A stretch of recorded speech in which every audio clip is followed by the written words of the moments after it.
तुम्ही बघू शकता आपला चना चाट रेडी आहे। थोडंसं वरून टाकायचं आहे छोले मसाला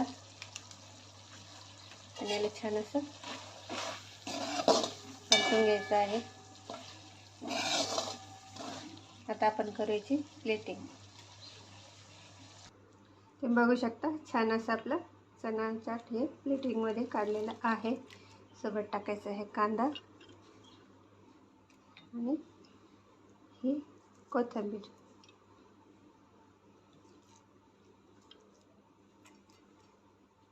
सोबत टाकायचं आपल्याला ही थोडीशी शेव।